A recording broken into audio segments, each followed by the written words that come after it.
Ladies and gentlemen, welcome to The Younger Scrolls Episode 3. Unfortunately, Blueskin Jason will not be available for this episode. He's having way too many blue screens. The laptop he records with is dying. Unfortunately, I don't think it's going to last the end of the year. We may have to actually give it its last rites. So he can't, he's real busy. That's giving him trouble. I asked Jason if his brother Derek would be available as a substitute. Unfortunately, Derek is not available either. So I'm alone here. I can't really do a lot of topics without being, there's just topics that I had that I want to talk with him, and I can't talk with him if he's not here. Obvious. But what I can talk about is the Bloc Sauce, or whatever the hell it is, which is the Quebec Bloc. Yeah, I looked it up. That's the group of people that want Quebec to be an independent country and break away from Canada. Honestly, I wouldn't have a problem if they did that, but they would have to change the border slightly, because then otherwise Newfoundland would be separate from the rest of the country. That I don't like. I don't like the fact that Alaska is not tied to Washington State. I think it should be, but it's not, so whatever. Can't change anything about that.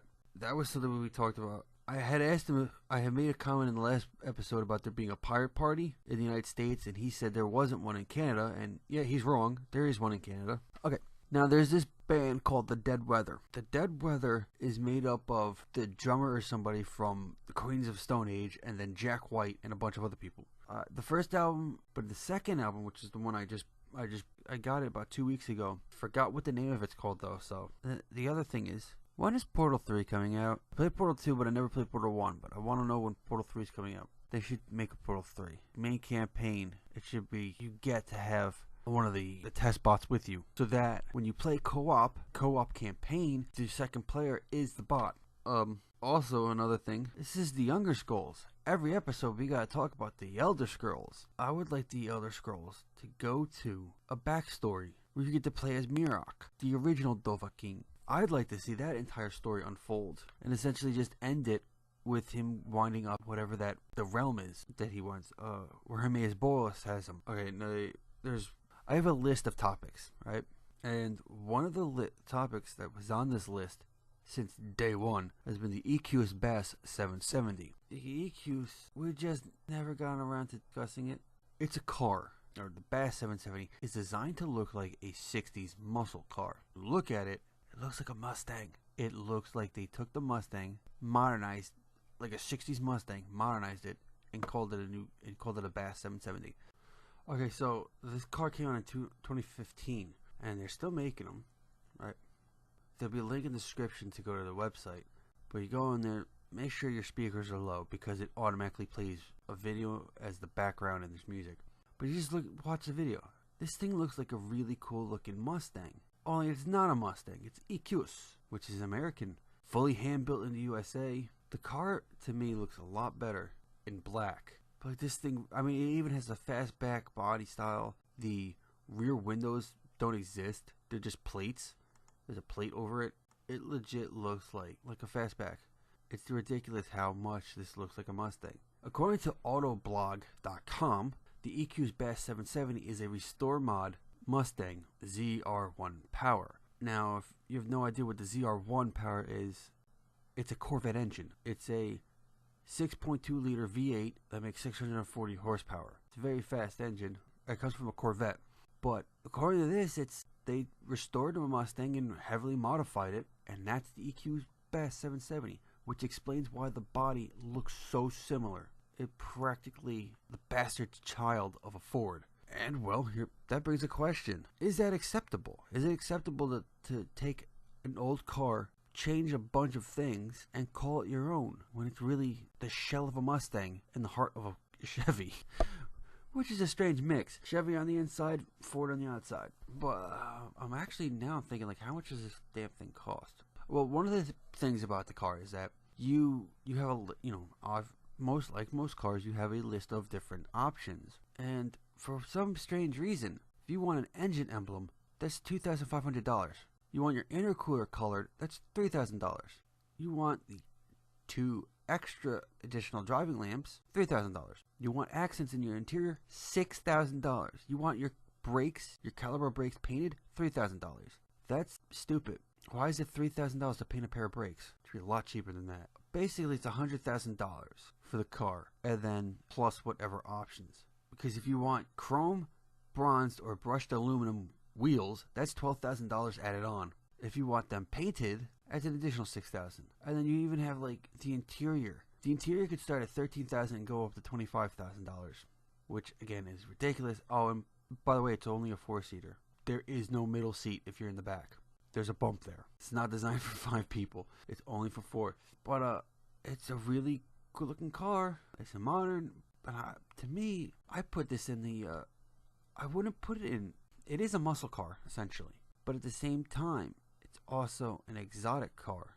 You know, it's just because I have never seen one yet. It's been, well, this is being recorded in 2016 in December. I have yet to see one of these cars. I have yet to hear of anyone else that has known about this car. You know, this is a little it's a well kept secret, and it shouldn't be, which is why I'm sharing this with you guys. But remember, it's an expensive car. I'm wondering if Jay Leno's got one in his garage. Actually, I just noticed something. I'm wrong about the $100,000 price tag. It says right up top, the generously equipped EQs from $534,000.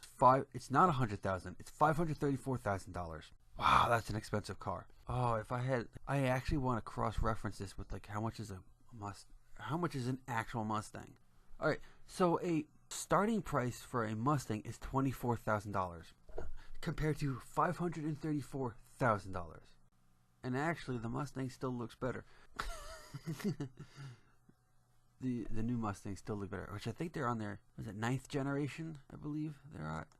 Also, so that we're not picking on just Ford, let's compare this with the Camaro price. According to Bing search, it can go from as little as $25,900 to $5,000, which is a little bit more pricey than the Mustang, the Ford Mustang, but a hell of a lot cheaper than the EQ's Bass.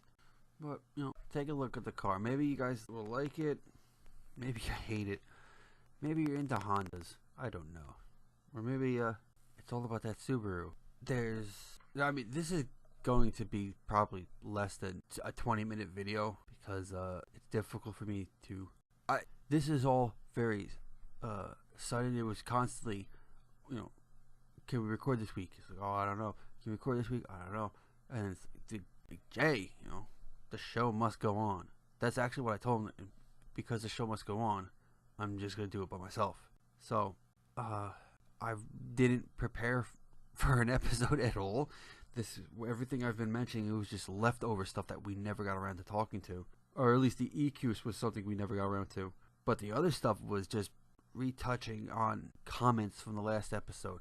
And as always, though, you know, if you want to leave us a comment, you can comment on this YouTube version, or you could get a hold of Jason. I don't remember how to get a hold of him. I actually don't remember what his thing is. I know it's bluescreenjason.ca is his website, and there's no. Ooh, which letter's missing? I think the E's missing, and there's underscore. There are some things left on my list that hopefully we could talk about next time, such as spoiler alerts. Basically, how old does the movie have to be before people stop going spoiler alerts? Like, it's absurd that The Wizard of Oz, oh, we're going to talk about the end of it. Spoiler alert, if the movie came out before you were born, you're automatically going to be at some point knowing about what happens in it. So somebody's going to mention at some point, oh, this happens in that film. Well, you just spoiled part of the film. Stupid. I think if it's older than 5 years, no more spoiler alert. I think it's just absurd, though, that basically everything, spoiler alert, in case you haven't seen this movie from 1902. Oh, you didn't watch the original vampire film? Well, spoiler alert. The other thing we wanted to talk about was, with system updates. And so that we can have a computer agreement, about how Windows 8 is bad and Windows 10 is worse. I've never had so many crashes as Windows 10. The blue screen is horrible in this one. Oh, Then the last thing that I wanted to have a discussion with them was Canadian versus United States of America holidays. Because it was previously established in another episode, that the first episode actually, that Canadians celebrate Thanksgiving in October, U.S. is celebrated in November, and then there's also a thing that they celebrate called Boxer Day. We are going to have a little discussion at some point, the holiday differences. Maybe next episode we'll discuss it, or possibly, or possibly we'll discuss it around June or July, because Independence Day for Canada is 3 days earlier than it is in the United States of America, because they celebrate on the 1st of July. United States celebrates it on the 4th. I got nothing left. I know this is going to be the probably the worst episode in the entire series thus far, and probably is going to be the worst episode period. But if for some strange reason you did like it, click the like, subscribe for better episodes later. Stay tuned, because Jason hopefully will be coming back for episode 4. I put a links to go back to, if you're not a subscriber to his channel, please do. Because he's a retro gamer, if you don't know. So if you're into retro gaming, or if you just want to watch Elder Scrolls videos, no new ones, because he hasn't finished Daggerfall yet. You go to that channel. And by the way, speaking of Daggerfall, Bethesda Software actually released that. I think it's on their website that you can download it for free, which is interesting. I find that really interesting that Daggerfall was released free. I think Arena was as well. And I'm wondering, at some point, are they going to release Morrowind as free to download? Only for the PC, though. Now I'm thinking about, which is the first Elder Scrolls game to wind up on a console?